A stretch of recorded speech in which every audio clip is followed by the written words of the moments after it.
Now, welcome to Oiki Academy's web seminar / workshop about how to communicate climate action effectively. Welcome, climate communications specialist and researcher at Climate Outreach, Luisa Mello. Good morning. Yeah, good morning. Thank you, Oliver. Great to be here. And thank you for that very kind introduction. I'm going to share my slides now. Just give me a second.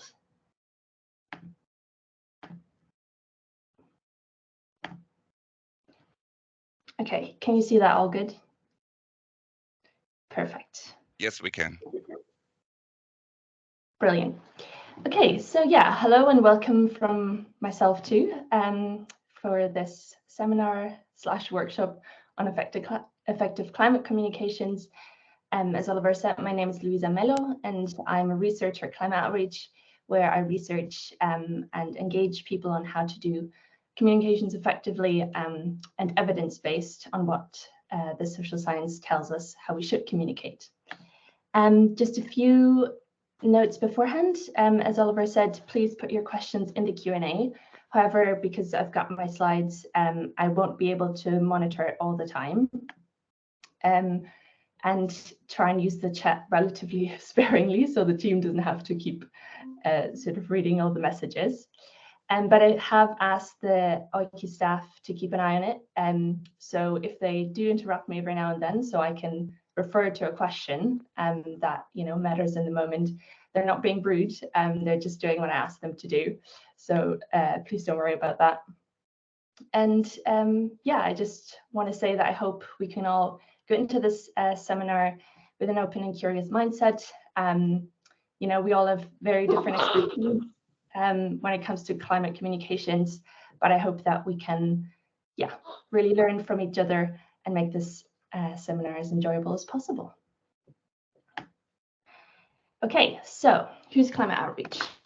Climate Outreach is a non-for-profit organization. We're based in the UK, and are a team of about 20 social scientists, communications and campaigning experts. And we've been working to promote evidence-based and values-oriented climate communications and public engagement on climate change for almost 20 years now.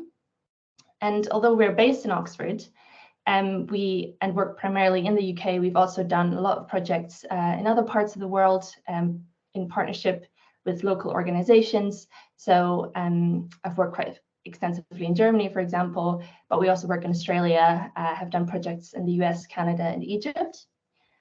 And we aim to strengthen cross-societal support for climate action by preventing political polarization on the issue and moving society from a state of passive concern about climate change to active climate action as something that is normal for them to do. So in terms of the how of what we actually do, we conduct a lot of research in partnership. We provide advice, we give trainings and workshops like this one today, and we also convene and collaborate in partnership with a variety of organizations from the public sector, civil society, businesses, and we do advocacy for public engagement. Now, when you signed up to this, we asked you how you would rate your level of knowledge about strategic climate comms on a scale of 1 as a beginner to 5 as an expert. And as you can see here, we've got a pretty good spread. It's about a medium level of strategic comms expertise, I'd say. The average is 2.7 out of 5. And so this workshop was designed with that in mind. And yeah, so if you're on the extremes of this bell curve, then yeah, just know that it's kind of meant for everyone. We also asked about the stakeholders you're trying to engage, and as you can see here, there's a whole breadth. We have sort of engagement with decision makers at EU, national and regional levels, but also ministerial and administrative staff on national, regional, and local levels. Some of you are trying to engage the general public, and sometimes there's a focus on specific social demographics, such as students, women, other groups.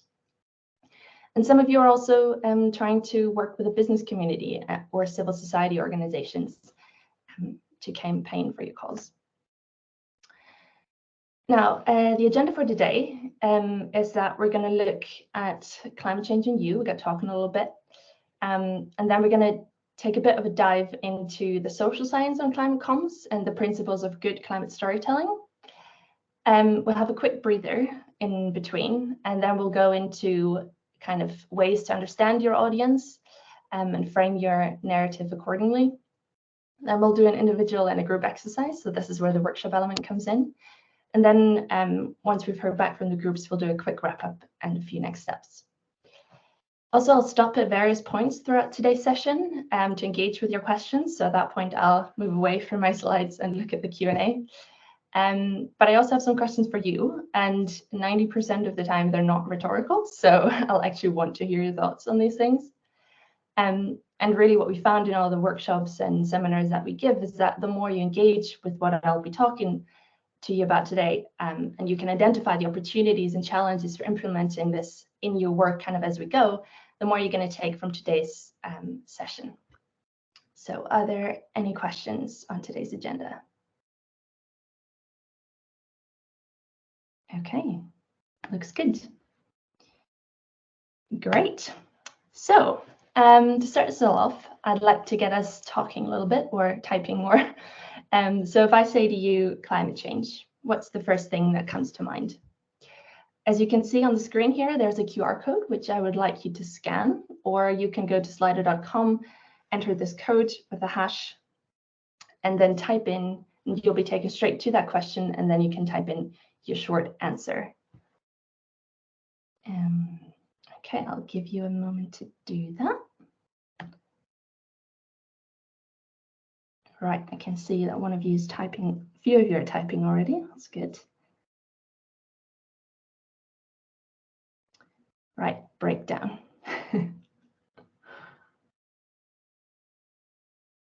What other terms come to mind? Crisis, yeah. Various crises, biodiversity, climate crisis, danger, extreme weather, challenge, act, urgent action, yeah, nice.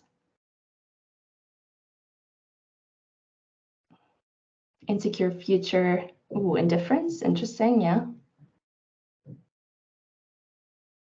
Prepare, extreme weather events, need for adaptation, yeah. Got some more for urgent action, nice. Lots of challenges I see. Green transition, higher costs. Okay, great. Heat, yes. Wow, so many ideas. Thank you so much. This is brilliant. And I think really points to the fact that there's lots of different things that we can associate with the climate crisis. A lot of them are negative, but there are some positives as well. And when I personally think about what I think about climate change, I actually find that those are very paradoxical things as well. So when I'm lying in bed and can't sleep at night, for example, and worry about the world, then I also think about catastrophe and crisis. And at other times, I think about how irritating it is that local buses stop at a certain time in the early evening and that there are no safe cycle lanes, for example. And then at other times, I also think about how I'm actually kind of enjoying a weirdly sunny weather in autumn and how it's kind of nice, but also how it's absolutely terrible. So all of this goes to show that there really isn't one climate story. The climate crisis, as you know, is a huge topic that is very abstract. A lot of the times it's far away and much too complex to really understand in all its dimensions.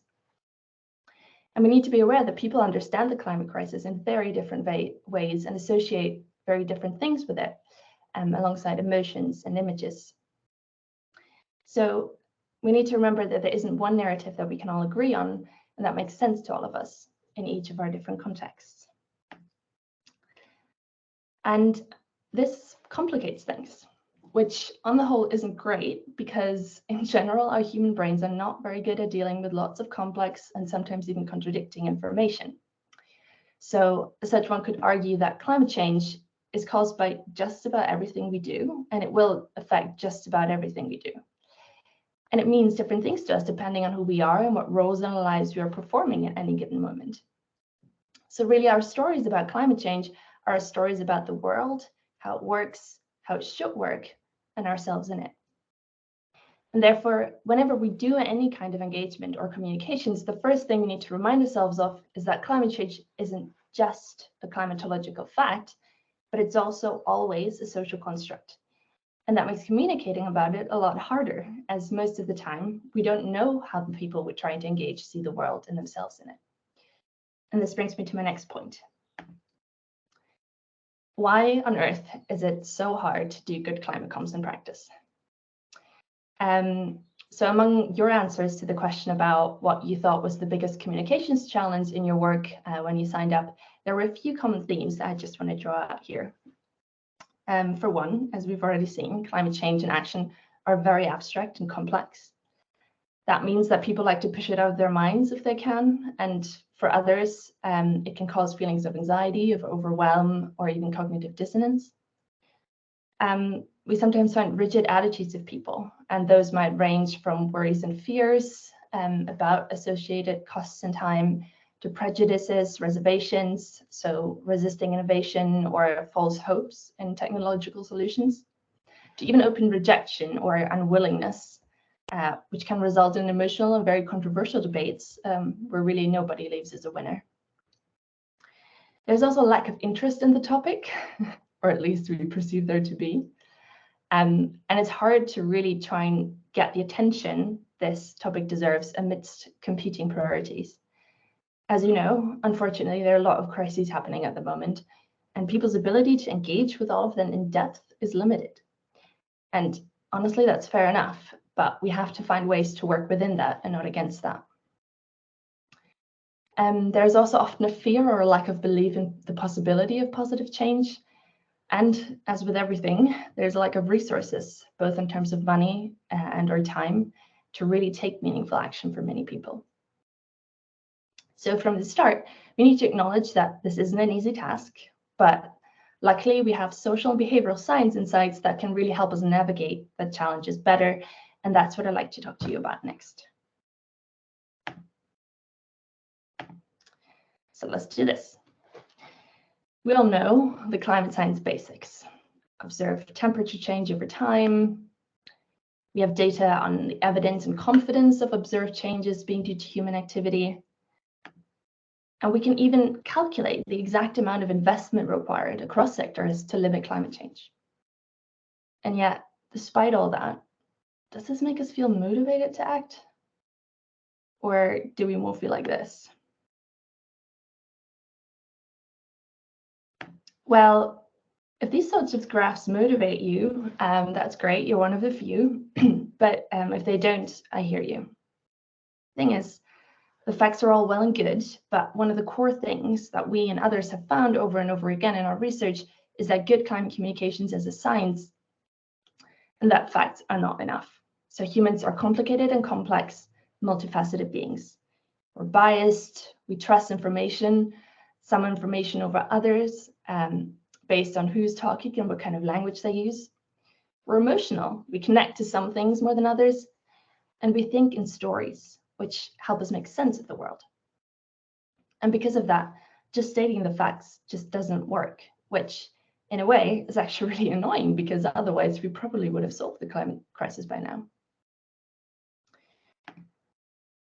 So facts are important, and don't let it go on record that I think facts are unimportant, but we really respond to emotions. And the science says that the kind of stories that bring forth emotions have the following elements. So we respond to stories that are personal, that feel true to our own experience of how life in the world is, stories that are abrupt, and that hold a sense of immorality. So the sense that there's a right and wrong, and it matters on which side you stand. Excuse me.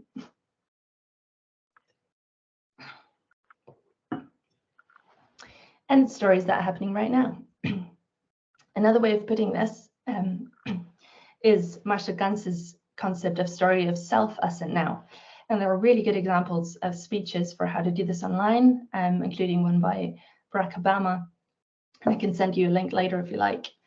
But the main concept is that you start with your story, your relation to the issue, and what choices you made in the face of encountering that issue. It's about the story of us.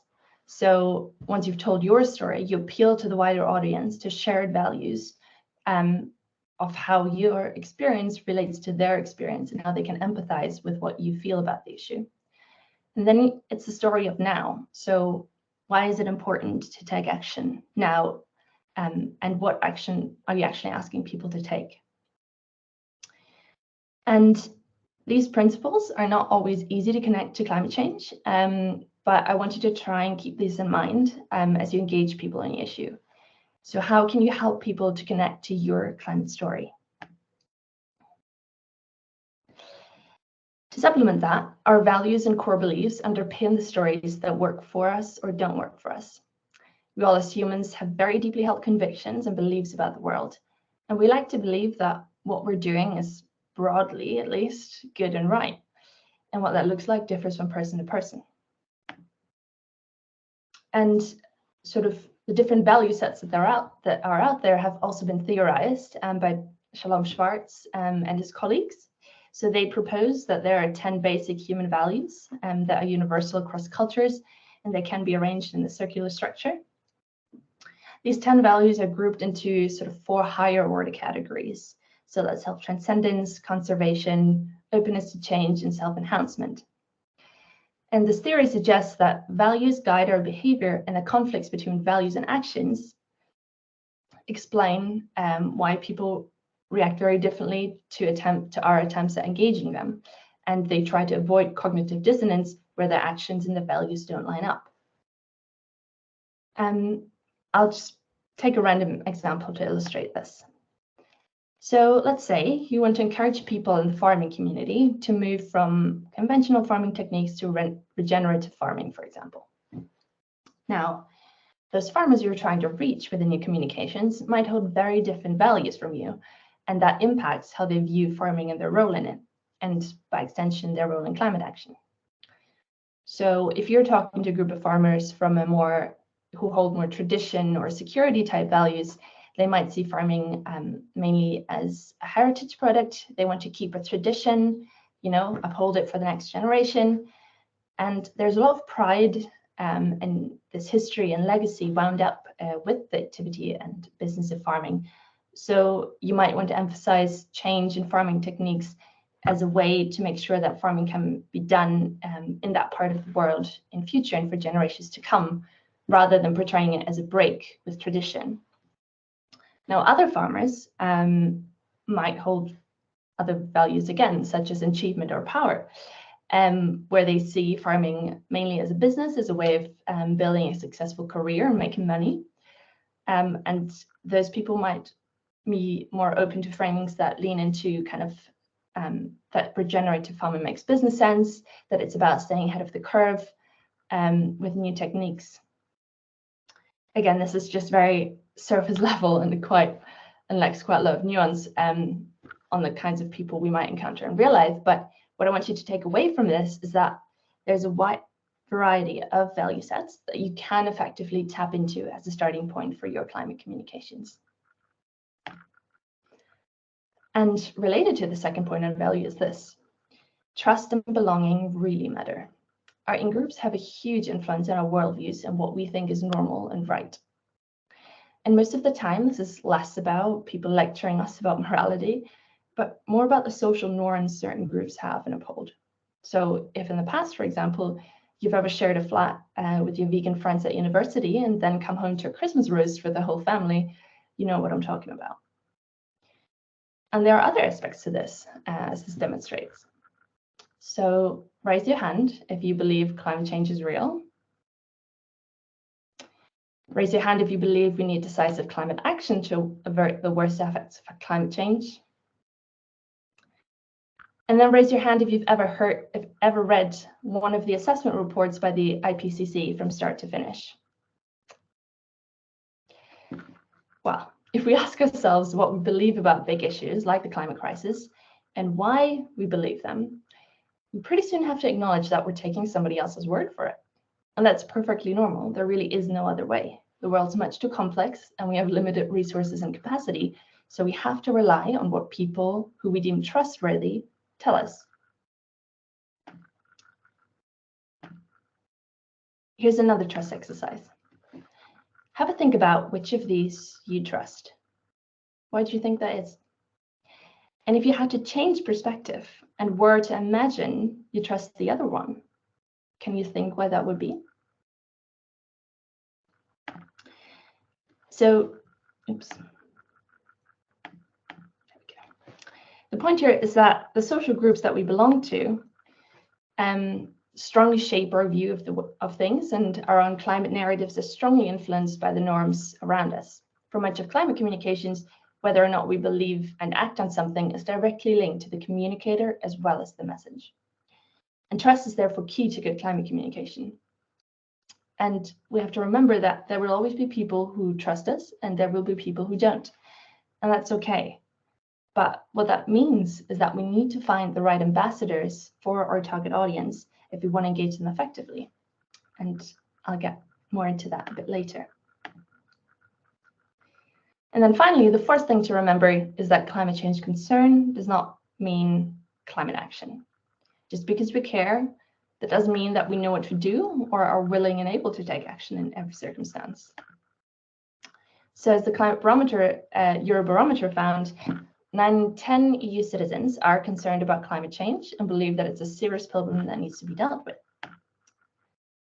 Do you find that hard to believe? If so, there might be a few reasons why. One is pluralistic ignorance, the phenomenon where a majority in society mistakenly think that mainstream opinion contradicts their own beliefs. And most people don't see that climate action is also an important issue to others because much of climate action is invisible or happens in private. And again, this relates to the social norm bit I was talking about earlier. The descriptive norm, so what people see others are doing, seems to be no action for most people. We see people drive, eat meat, do all sorts.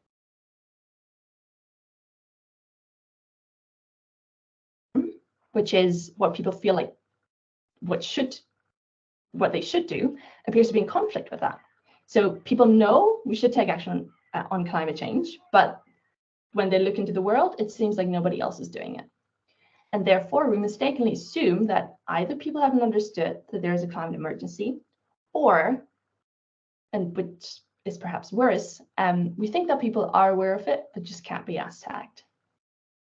But as we've seen already, human behavior is very rarely a direct reflection of our logical reasoning. So we shouldn't judge what others think based on what we see or don't see them do. And the other reason is that there is a conceptual difference between climate change as a big alarming concept and the concrete impacts on our daily lives. So just because people broadly want climate action, it doesn't mean that they support things that they might feel are a fundamental threat to their way of life, or that are actually really detrimental to them, or that just aren't designed in a fair way. So support and action are conditional for many people, and we have to take those conditions seriously. And for us, all of this means that the job for climate communicators is not just to raise awareness about climate as an issue, but to get our target audience to see climate change as something that they care about directly, and to show that it is something that people like them would do. And this is what we'll get to in the next section. But first, I want to stop here for some of your thoughts and questions on everything I've just talked about. Any reflections?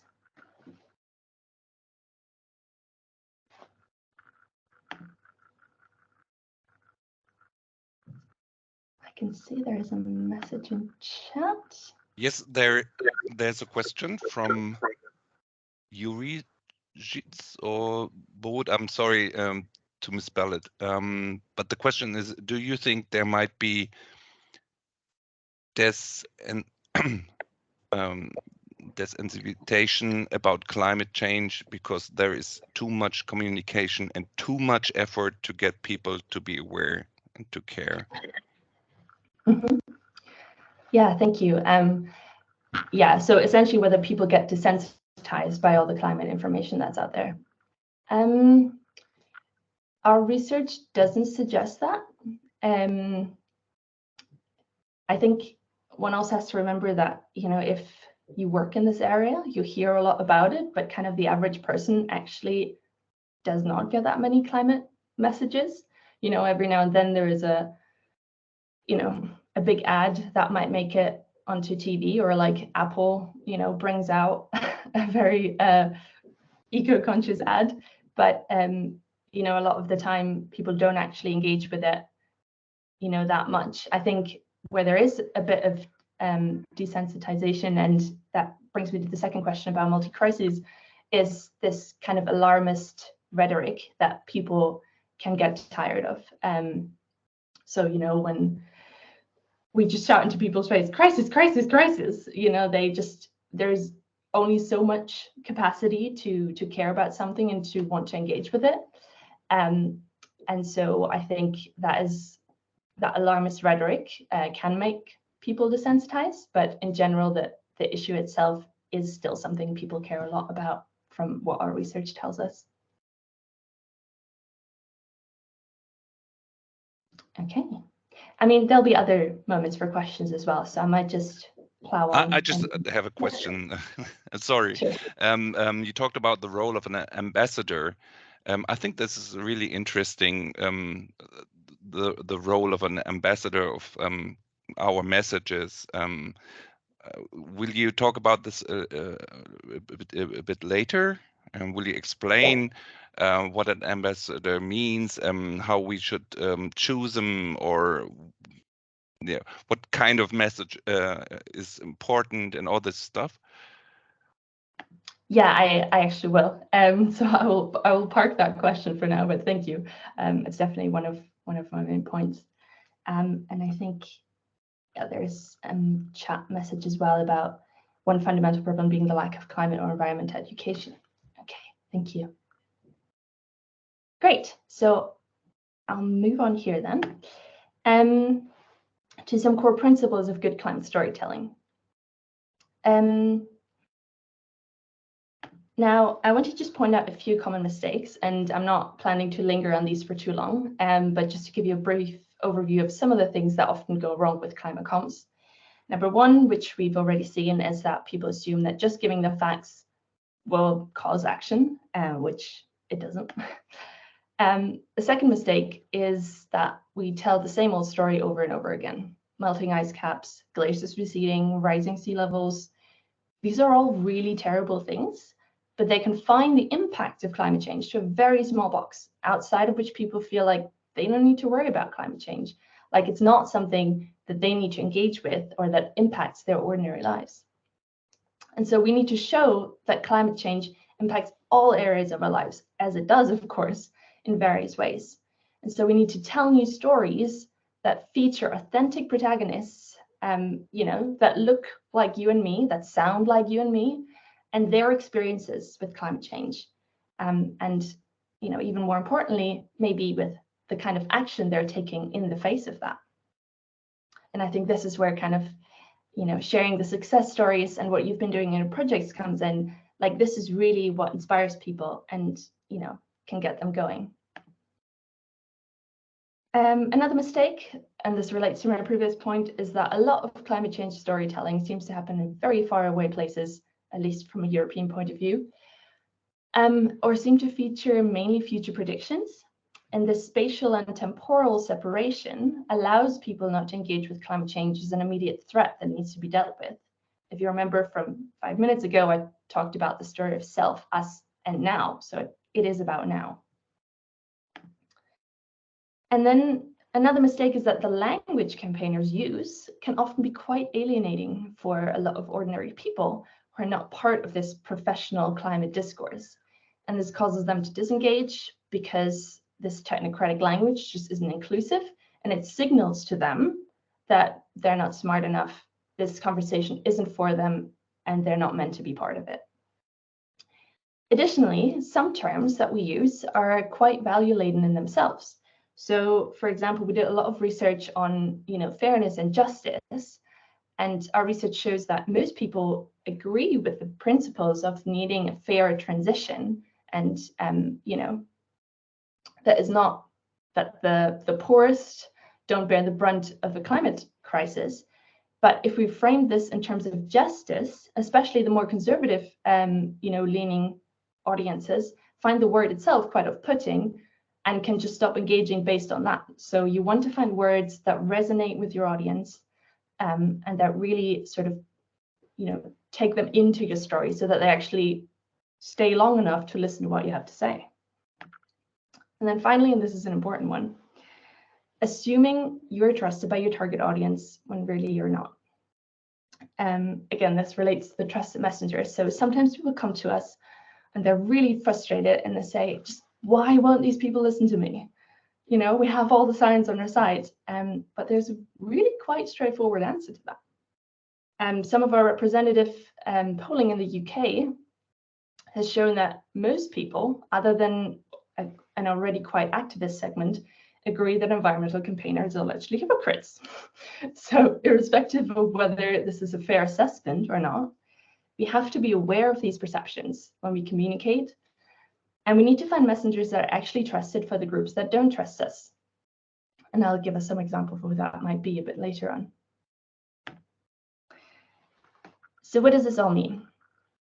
I want you to remember 3 things above all, which I will say for how the things that your climate communication should do. 1, they need to show that the story you're telling rings true to the people you're talking to. Your job is to present a climate story that will connect with the worldview, identity, and values of the people you're talking to. And a lot of the time, this starts by listening. This starts by asking questions, understanding people's values and concerns that they have. And once you've identified those, the ambition is that those are reflected in your story and you can really show people why that matters to them and who they are. And for that, language and frames matter. So framing is the way that story is constructed, like the images, the metaphors, and the exact words you use or don't use. And really the bit of the story that we're asking the other person to focus on. So your communications should emphasize how climate change intersects with the things that are here, that are happening right now, that you can see and touch. And you need to ask yourselves how your audience can see themselves in the story. If you were to talk about all the things that matter most to you, where are the links to climate change? Now, here's an example. Some recent news headlines in the UK about some illegal sewage discharge by UK water farms. And I want to ask you why you think the story cut through when compared to things like an improved new coal mine in Northeast England or approved oil and gas field in the North Sea. This is probably not the most serious climate issue in the UK right now. But why do you think people pay attention to this? Does anyone have any thoughts? And this is my non-rhetorical question now, sorry. You can just raise your hand if you like, or put something in chat if you prefer. Why do you think people care about this?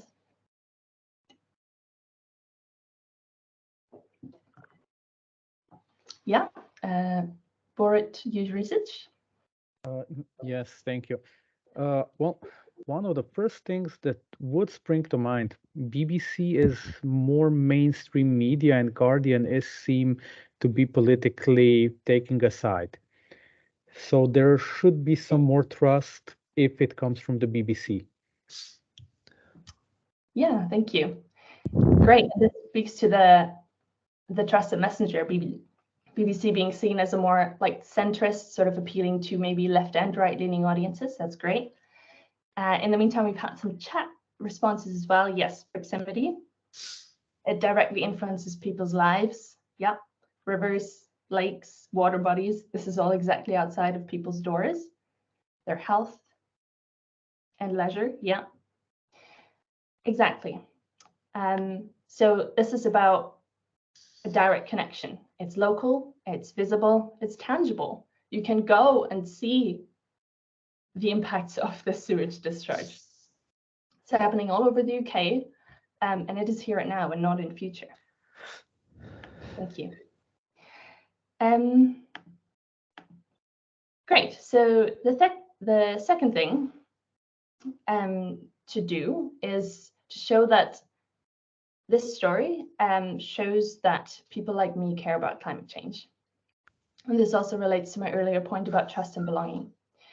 You have to make climate concern and climate action seem normal as something that people like you and me do. So trusted messengers, trustworthy people who are seen and to give good advice and unbiased information. I think that's someone could just mute themselves, that'd be great. Thank you. So yes, trusted messengers and people we see as trustworthy and providing unbiased information can demonstrate to their own peer group that yes, you're part of this group and you belong here. And within this group, it is an accepted thing and it's okay to care about climate change and to want to do something about it. So how can we talk about aspects of climate change that will feel like your audience is part of a wider community of people doing something?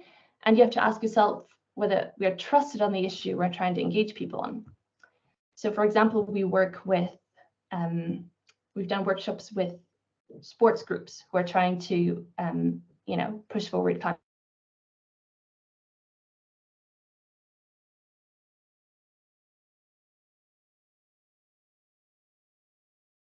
You know, people come to, you know, their training once a week. They go and play out on the pitch, and climate change can be made very relevant to this. You know, they can't play in extreme heat. They can't play when it's flooded. You know, there's lots of ways that climate change impacts them. But if an outsider, an environmental activist, knocks on their door and says, you should care about climate change, it's probably not going to work. But if their coach goes around and says, hey, look, like, I'm really sorry we can't play today, you know, game's cancelled, and then starts a story about how climate change has impacted them and, you know, invites them to think about ideas of how they might want to get engaged, it has a hugely different impact, because people feel like as their group, it is something they care about, it resonates with their values, and it reflects their identity, and it has relevance to them directly. So as I mentioned before, our research shows that protesters really only appear to a very small selection of the populations we've researched. And those segments are usually the people who are already activist-minded as well. And as important as protest is as a way of holding our governments accountable and raising awareness of an issue, it does not seem to be very effective in persuading the majority of the public to take part in your cause. And it doesn't mean that people can't be trusted messengers who are also activists, but it probably means that to engage people without turning them off, you might have to appeal to the different roles you hold. So this person holding the no drive out Trump Pence regime sign, if he talks to his neighbors, you know, as his role from being an engineer, maybe being a father, maybe being a basketball fan, like, it's a lot more even ground, and especially like he doesn't seem to be having a moral high ground on which he's trying to engage people on, but he just tries to start a conversation on equal terms, and this is what will make people listen. Now, like I said, all kinds of people can be messengers, and those you least expect can sometimes be the best ones. So for example, professional footballers like this one from Brentford FC in the UK, but also music artists like Billie Eilish, for example, who organized a whole event about climate action. And I want to say that it doesn't just have to be famous people either, because I know that maybe as a project, you can't just write, you know, to Beyonce and expect her to like submit a video for you. But it's about people who are trusted. And our research shows that in general, those are healthcare professionals, you know, firefighters are often very trusted, people like plumbers, electricians, farmers. So essentially people who've learned a trade that is very central to people's lives and that, that has an expertise and knowledge that people, rely on to get on with life. And if they, if your electrician comes to your home and tries to fix the boiler and says, you know what, it's probably time to replace this in like the next couple of years, I'd recommend maybe switching to a heat pump, and then talks you through different things, is going to have a hugely different impact than the government rolling out a huge, campaign that says you need to change to a heat pump by 2027. And so, yeah, I really invite you to think about who that might be for your target audience. And then third point is that the story makes the people you're talking to want to actually do something. And this comes back to agency.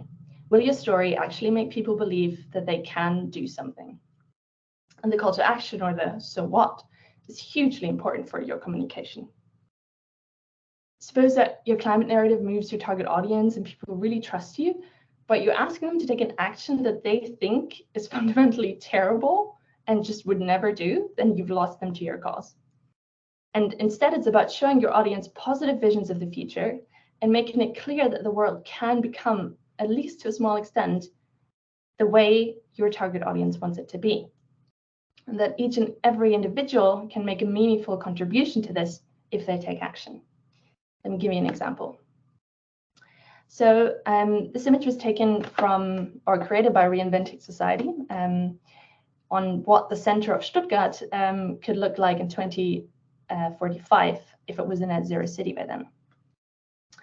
So let's assume I've used positive and identity affirming language that is relevant to my target audience. I've presented the people in Stuttgart with an aspirational vision of the future. It's like a great image. And I've shown that change can be an improvement and that it doesn't have to be a burden. And now I just have to do one more thing, which is give my audience the knowledge and the ability to act, the sense of agency, right? And yet, even perfectly framed climate comms repeatedly fails at this essential point, the call to action. What should my target group actually think or do differently after I've effectively engaged them for my cause? So the behavior I want people to change must fit both with my target audience and with my communications thus far. So in this example of Stuttgart, say we have a lively, low traffic city center, people exchanging, great vibes, but I can't possibly expect my maybe rather conservative target group who've never attended a public demonstration to suddenly call for regular bicycle demonstrations if this is something they just wouldn't do. Nor should I ask people who feel like they've been left alone by the system, like politicians have never done anything for them to improve their lives. There are a lot of disengaged people like that out there, and I can't ask them to sign a political petition or speak up in favor of a car-free city center at a citizens' assembly, for example. So I need to be aware of the values of my target audience, but also of what they're actually willing to do and what resonates with, what they find appealing or don't. And so in other words, the call to action must fit both the content of the communication and my target group, as well as their circumstances, visions for the future, and their options for action. Not everybody can do everything. So in practice, it can therefore be really helpful to, as a project team, first consider what you want your climate comms to achieve, and then work backwards from that. So if we clearly define this end goal and our target audience, the question of which values to appeal to and which framings, future visions, and metaphors to use in your comms can be answered much more easily. Okay.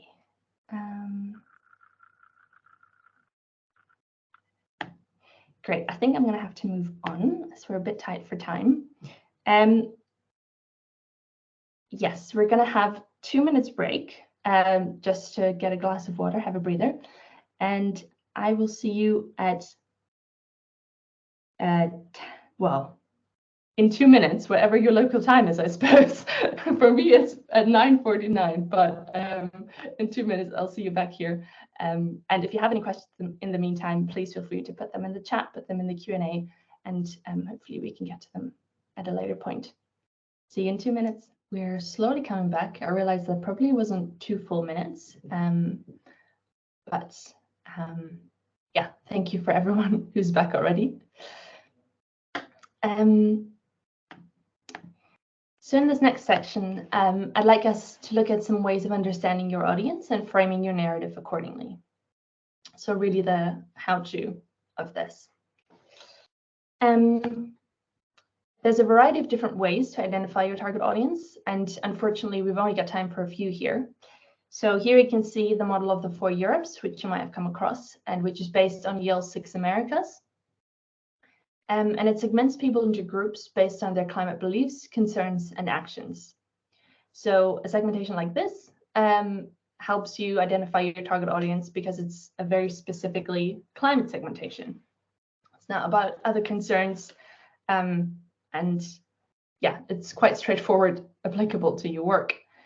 However, a con of this is that the whole point is probably to move people eventually so that they're all in this left bubble of the engaged. So in order to monitor how change happens, you need to repeat a representative survey like this a lot over many, many years to actually see if there is any change from what you've been doing. And the other point is also that it doesn't actually give you any information on how to move people from one bubble to another.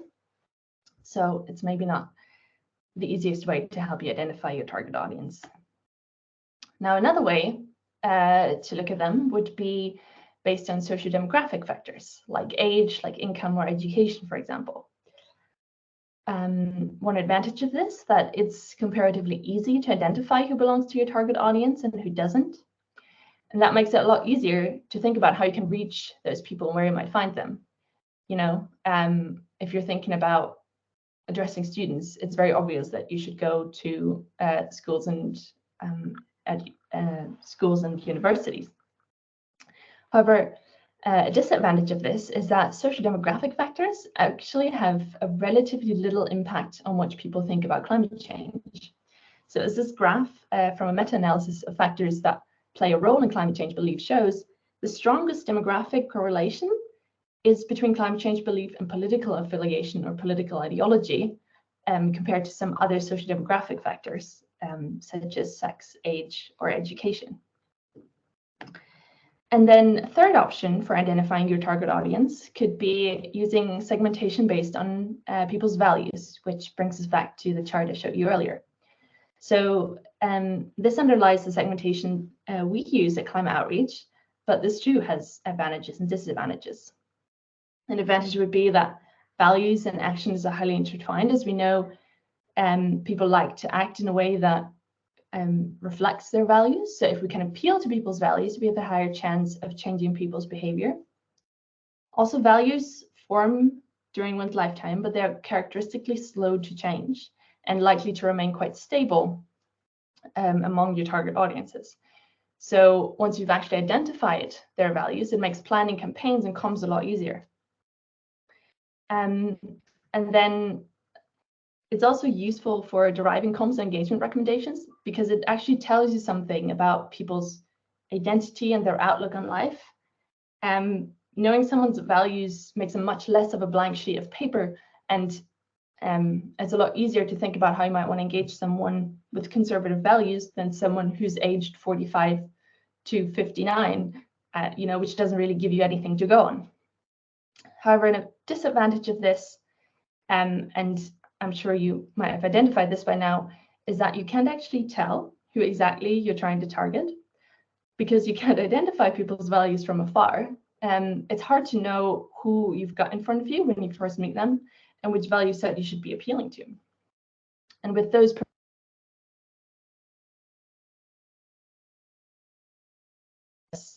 in our comms. So let's take this very simplistic call to action. Climate change is the biggest problem the world faces, but it's not too late to act. Write a letter to your representative to ask them to support tougher emissions cuts. So I want to ask you now, what assumptions and worldviews are wrapped up in this? What do you need people to think about the world and how it works in order to trust you and be moved by this call to action? What do people have to accept in order to, yeah, really be engaged by this? Any thoughts?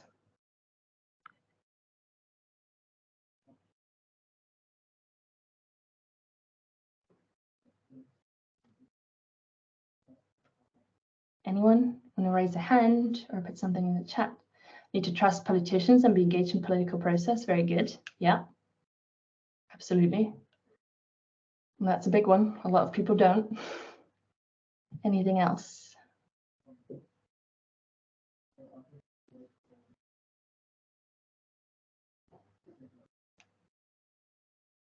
Any thoughts? Subliminal rank conflicts must be emphasized in communication. Interesting. Feel free to elaborate on that in the chat if you like. Be interested to hear more about that. Okay, for time reasons, I think I'll just go through them. So the first one, as you've correctly identified, is that you need to trust in politics and elites. You need to have to think that there is actually a point in writing to your representatives. Some people do and others don't. And also you need to engage with democratic processes, at least, you know, to a certain degree, to know that you can actually write a letter to your representative as part of holding them accountable. Then you also need to care about and be moved by global systemic issues. So climate change being framed as the biggest problem the world faces, there are a lot of people who are much more concerned with their immediate lives. So this might not work for them. You need to have a sense of agency and also self-efficacy to think that we can actually make a difference against something so big. And you also need to have a reasonable amount of optimism that the world can actually change and will be better if you do this. And our research in the UK and Germany has shown that where people stand on these 5 different points makes a huge difference for how you need to communicate with them. So do keep this in mind. Now you've asked how to communicate better, especially as I went through the common mistakes. And here are some potentially unifying or divisive framings that might serve as a starting point. Again, you have to think about your audience and make sure this works in your context. But yeah, as a starting point, nature and wildlife is something that a lot of people care about, even if it might not look like it, like their local green spaces, the woodlands, rivers, and especially sort of, you know, charismatic wildlife, if you will, can be a really good way to engage people. Health and well-being, so pointing out how climate action doesn't just improve things for the planet, but has mental and physical health benefits. Then something called The Good Life, which is essentially a study done by the Purpose Disruptors who looked into how people want to envision their lives. And it's essentially like having a slower pace of things, you know, like spending more time with family and friends, with loved ones, you know, kind of these things, and how climate action might be able to contribute to that, or how inaction on climate change might threaten that. Then freedom and self-determination are always sort of quite useful frames in terms of having the choice to act now rather than being forced to adapt in future. And then doing our bit. So people genuinely think in focus groups and surveys that, as you know, as a country, one should contribute to climate action, but they want everybody to do their bit. And if you frame your action as them doing their bit, whilst also emphasizing how others are also contributing, that can be a good way to really foster support and motivate people. Now, potentially divisive framings, as I mentioned before, talking about justice can be difficult.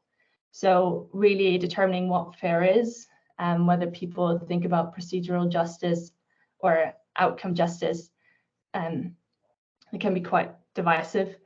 And then in general, naming and shaming doesn't really appeal to people. So assigning blame to very specific people, pointing fingers.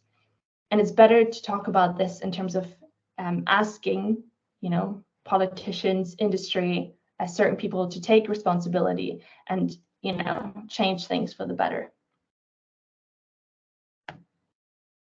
Now, I have a little exercise for you, where I want you to take 3 minutes to think about these questions for your target audience.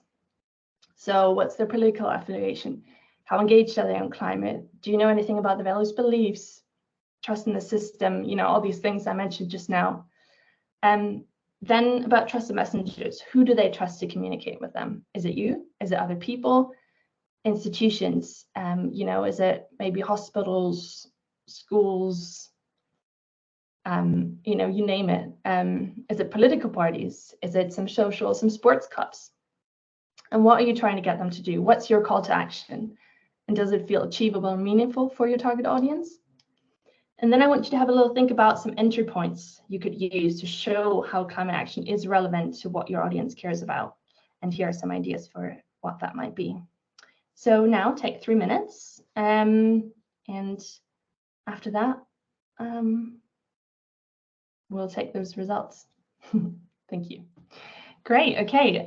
Yeah. So are there a couple of groups who'd like to sort of report back what they talked about? What kind of target audiences you're trying to engage, how you might do that? Any thoughts, reflections that you'd like to share with the main plenary? Please just raise your hand.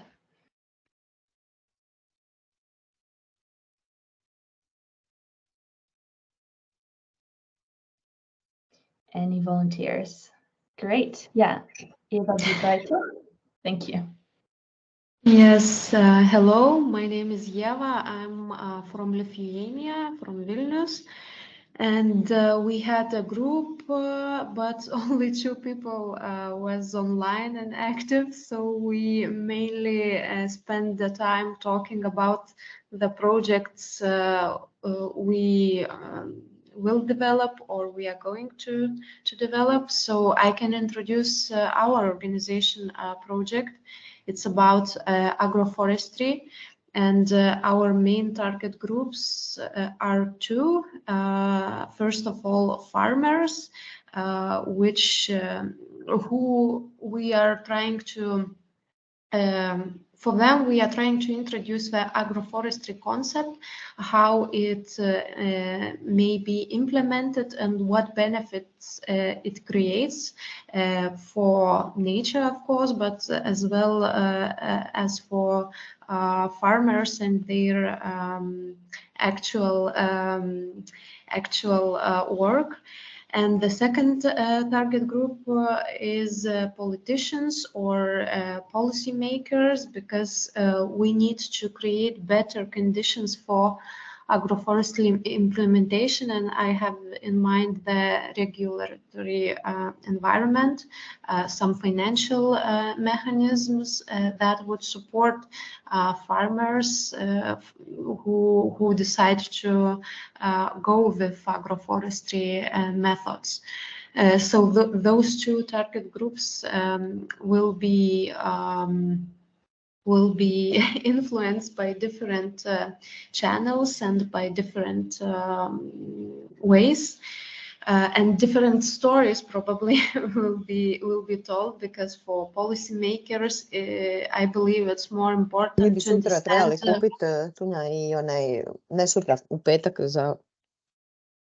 Sorry. Yeah, so I will just summarize. For policymakers, it's more important that these methods can help to absorb more CO2 from agricultural sector. And for farmers, it's more important to have a healthy soil and other biodiversity indicators that would help them to increase efficiency of the farm also. So yeah, different stories for those target groups will be told, and the results should combine all achievements and activities. Yeah, great. Thank you so much. And I think thinking about sort of who your different trusted messengers are in those contexts, you know, like national farmers unions, you know, like in different regions, groups of farmers, you know, who have already formed some kind of association, and, you know, finding someone there who might be open to your ideas would be really fruitful, as well as having those farmers then speak up themselves and advocate for this policy change at government. So it's not just you talking on their behalf, but actually passing the mic, getting them to talk. That sounds great. Okay, I think we have time for one more short reflection from another group, if anybody else would like to share.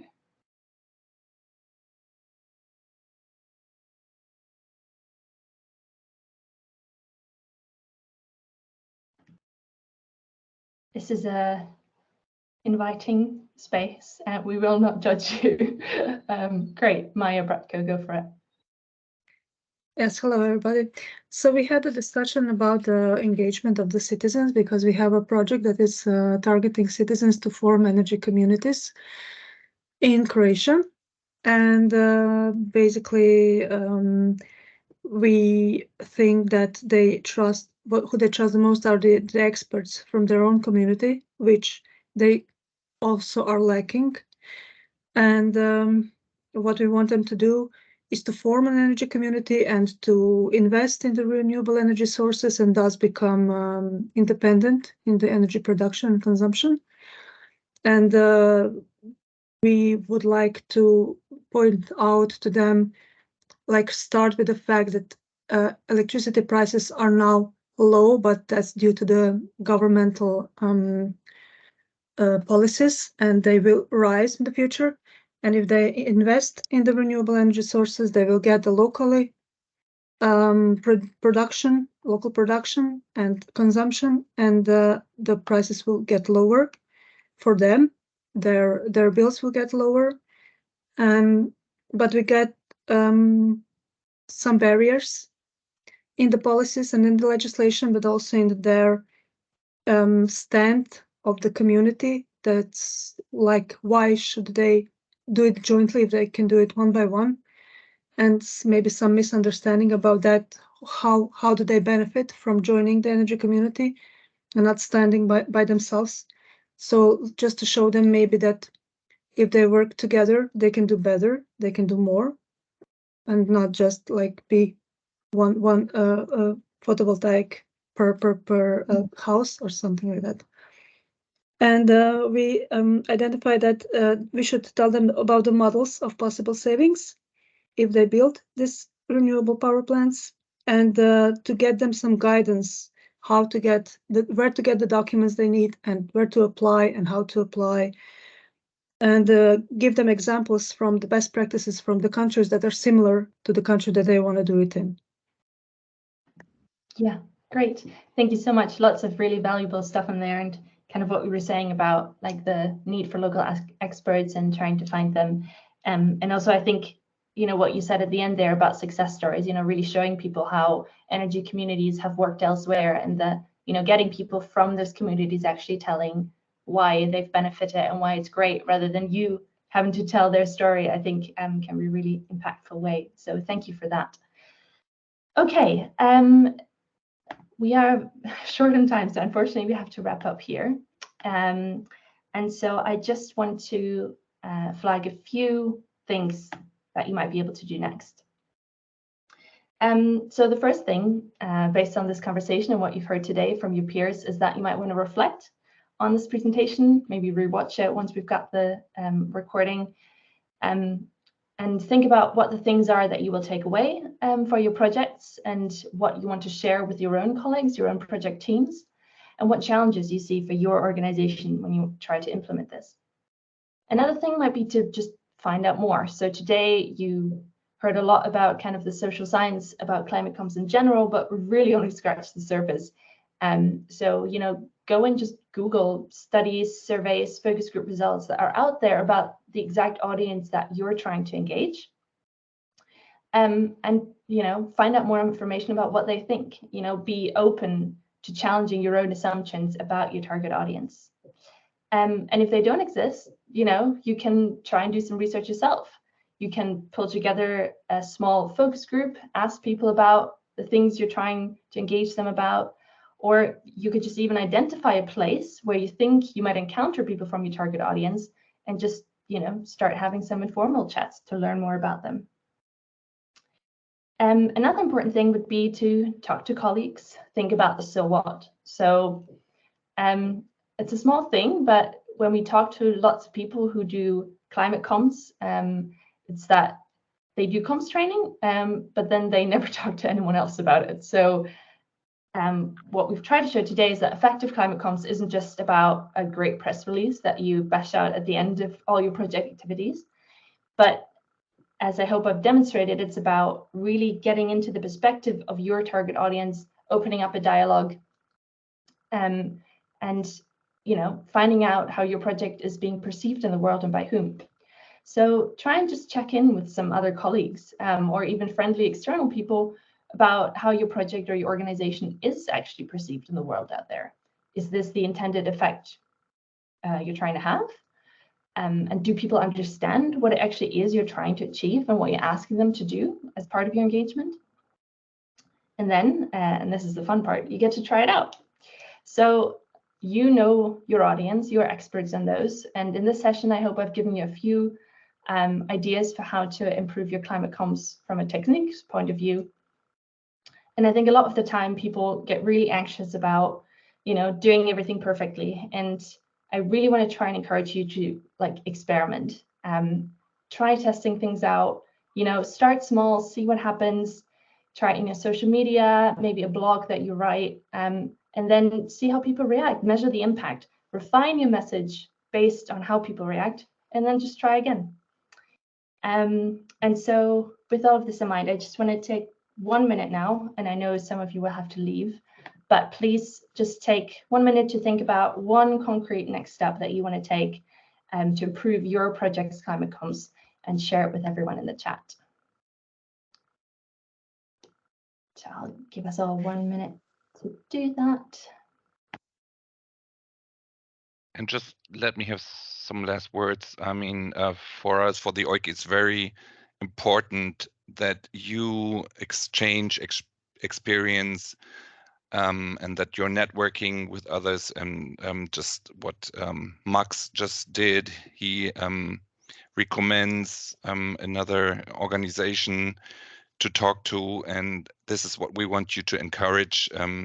Network with other OIC projects and use the OIC website as a platform, and always connect with us so that we accelerate climate action in Europe.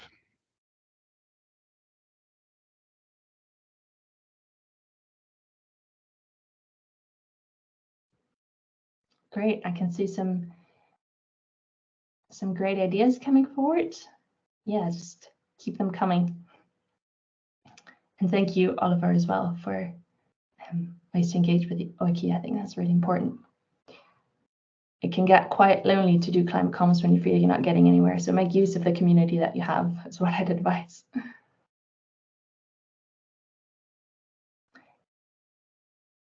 All right. Great. I think I'm done from my side then. If there was anything else we wanted to say.